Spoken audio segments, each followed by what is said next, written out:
ہر طرف دھواں پھیل چکا تھا، گہرا سیاہ دھواں جو اب ہر منظر کو دھندلا رہا تھا۔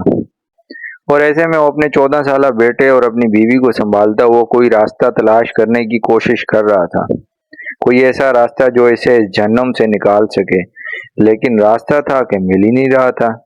یہ تو بھول بھلیاں تھی کہ جس طرف بھی جاتا آگے رستہ بند ملتا۔ اس بھاگ دوڑ میں اس کا سانس بھی پھولنے لگا۔ تیز سانس لینے کی وجہ سے اس نے نہ جانے کتنا دھواں اپنے اندر اتار لیا، اور اسے اپنے پاؤں من من کے ہوتے ہوئے محسوس ہوئے۔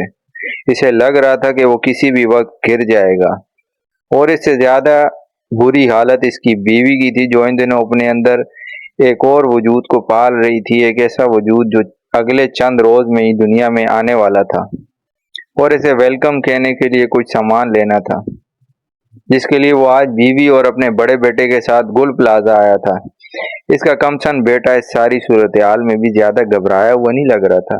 وہ مسلسل باپ کا سہارا بنا ہوا تھا۔ باپ اور بیٹے دونوں نہیں ماں کا ایک ایک ہاتھ تھاما ہوا تھا۔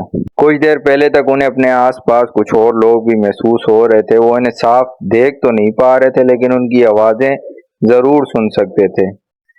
اتنے میں آواز آئی، مسجد کی طرف چلو، مسجد کی طرف چلو۔ وہ ان آوازوں کے پیچھے چلنے کی کوشش کرتے رہے، لیکن یہ آوازیں اب دور ہوتی جا رہی تھی۔ اسی دوران بیوی کا پاؤں دکان کے باہر رکھی ہوئی کسی چیز سے ٹکرایا اور وہ گرتے گرتے بچی۔ اس کے منہ سے چیخ نکلی۔ باپ اور بیٹے دونوں نے جلدی سے اسے سنبھالا۔ خاتون کی چیخ سنتے ہی قریب سے ایک مردانہ آواز ہے، ادھر دکان کے اندر آ جائیں۔ دھوئیں کو کاٹنے کی ناکام کوشش کرتے ہوئے اس کے موبائل فون کی ٹارچ کی روشنی میں سے ایک دکان کا شٹر آدھا گرا ہوا نظر آیا، جہاں سے نکلا ہوا ایک ہاتھ اپنے موبائل ٹارچ کی روشنی میں انہیں راستہ دکھانے کی کوشش کر رہا تھا۔ شٹر کو تھوڑا سا اوپر اٹھایا تو آگے شیشے کا ڈور تھا، جس سے تینوں دکان کے اندر چلے گئے۔ اندر دھواں بھی کچھ کم تھا اور منظر کافی حد تک واضح تھا۔ یہ دیکھ کر ان کی کچھ ہمت بندی کہ وہاں پہلے سے اور لوگ بھی موجود تھے۔ ان میں خواتین بھی تھی اور بچے، لیکن سب کے چہروں پر ایک گھبراہٹ تھی۔ لڑکے نے اٹھ کر جگہ بنائی اور خود قریب ہی رکھے ڈنر سیٹ پر بیٹھ گیا۔ اس کی عاملہ بیوی جو پہلے ہی گرتے گرتے بچی تھی، اس کا سانس بہت تیز چل رہا تھا اور چہرہ زرد ہو چکا تھا۔ اس نے اسے دلاسا دیا، گھبراؤ نہیں، ابھی گھر پر فون کرتا ہوں، کوئی نہ کوئی پہنچ جائے گا۔ فائر بریگیڈ کو کال کی کسی نے، ہم یہاں سے نکل جائیں گے۔ ایسے میں امید ہی تو سب کچھ ہوتی ہے۔ یہ سوچتے ہوئے اس نے موبائل پر اپنے ہم زلف کو کال ملائی اور اسے بتایا کہ وہ گل پلازا میں شاپنگ کرنے آئے تھے، یہاں آگ لگ گئی ہے اور ہر طرف دھواں ہے اور وہ یہاں پھنس گئے ہیں۔ ابھی وہ بات پوری کر رہا تھا کہ کال کٹ گئی، اور دوبارہ کوشش کرنے پر بھی اب کال کنیکٹ نہیں ہو رہی تھی۔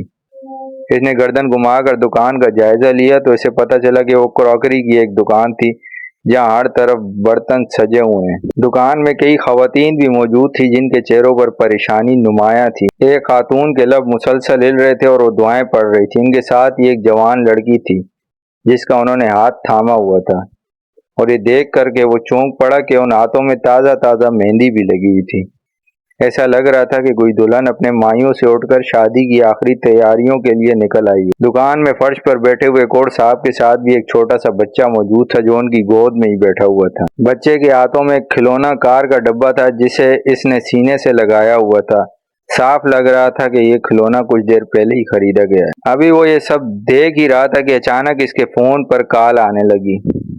اسکرین پر چھوٹے بھائی کا نام جگمگا رہا تھا، تو اس نے جلدی سے یس کا بٹن دبایا اور فون کال ریسیو کی، لیکن دوسری طرف سے کوئی آواز نہیں آ رہی تھی۔ وہ ہیلو ہیلو کرتا رہ گیا، لیکن ایسا لگ رہا تھا کہ اس کی آواز بھی دوسری طرف نہیں پہنچی، اور پھر کال کٹ گئی۔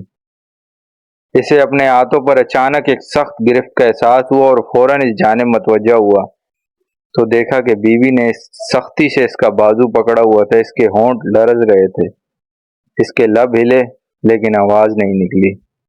اس نے ہاتھ کے اشارے سے کہا کہ اسے سانس نہیں لیا جا رہا۔ اب دکان میں بھی کافی دھواں بڑھ چکا تھا۔ اچانک سبھی کھانسنے لگے۔ اس کا سانس بھی اکھڑ رہا تھا، آنکھوں کے سامنے اندھیرا سا چھا رہا تھا۔ اس نے بیوی سے نظریں ہٹا کر بیٹے کی طرف دیکھنا چاہا اور بڑی مشکل سے اس کی طرف گردن گھمائی تو اس کا دل دھک سے رہ گیا۔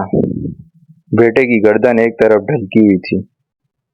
اس کے برابر میں وہ کھلونا کار کا ڈبہ گرا ہوا تھا، جو کچھ دیر پہلے پاس ہی باپ کی گود میں بیٹھے بچے نے سینے سے لگا رکھا تھا۔ اس کے باپ نے بیٹے کی طرف دیکھا تو بیٹے کا سر باپ کے سینے پر تھا اور باپ کے دونوں بازو اس کے گرد ایک حلقہ بنائے ہوئے تھا۔ دونوں کی آنکھیں بند اور سر ڈھلکے ہوئے تھے۔ سامنے بیٹھی دعائیں پڑھتی خاتون کے ہلتے لب بھی اب خاموش ہو چکے تھے۔ ایک سناٹا تھا جو اسے اپنے اندر اترتا ہوا محسوس ہوا۔ اسے لگا کہ کچھ دیر پہلے جو اسے اپنے دل کی دھڑکنے کی آواز اپنے کانوں تک صاف سنائی دے رہی تھی وہ بھی آہستہ آہستہ معدوم ہوتی چلی گئی، اور پھر پتہ نہیں کب اس کے ہاتھوں سے بھی بیوی اور بچے کا ہاتھ چھوٹ گیا۔ تو یہ تھی وہ کہانی جس نے گل پلازا سے جنم لیا۔ کہتے ہیں کہ وقت کبھی ایک سا نہیں رہتا، اگر آج اچھا وقت چل رہا ہے تو کل کو برا وقت بھی آ سکتا۔ یہ تو صرف ایک شخص کی کہانی ہے، لیکن ایسے 100 سے زیادہ افراد جل کر جو خاک ہوئے، سمجھے کہ یہ 100 کہانیاں ہو گئیں۔ لیکن سوال وہیں جوں کا توں ہے کہ کیا ایسے واقعات کی روک تھام کے لیے کچھ ہوگا نہیں؟ کیا عام انسان کی زندگی کی قیمت اتنی ہے کہ وہ اپنی جانیں یوں ہی دیتا رہے، کبھی آگ کی صورت میں جل کر، کبھی نالے کے اندر گر کر، کبھی گٹر کے اندر گر کر، اور کبھی ڈمپر کے نیچے آ کر؟ ایسی بہت سی کہانیاں ہیں جو کراچی کے اندر روز جنم لیتی ہیں اور روز ختم ہوتی ہیں، لیکن ان کہانیوں کو سننے والا کوئی نہیں ہے۔ ارباب اختیار صرف اتنا کرتے ہیں کہ ایک امدادی پیکج کا اعلان کرتے ہیں جو کاغذوں میں مل جاتا ہے لیکن متاثرین تک نہیں پہنچ پاتا، اور اس کے اوپر پیپلوں کی پارٹی کی رہنما جلدی پر تیل کا کام کرتے ایسے بیانات دے کر جن سے عام آدمی کی اور دل آزاری ہوتی ہے۔ تو یہ تھی دوستو ایک ایسی کہانی جو گل پلازا پر بیتی۔ ویڈیو اگر اچھی لگے اور کوئی بات اگر بری لگی ہو تو معذرت۔ ویڈیو اچھی لگے تو لائک، سبسکرائب اور شیئر ضرور کریں۔ اللہ حافظ۔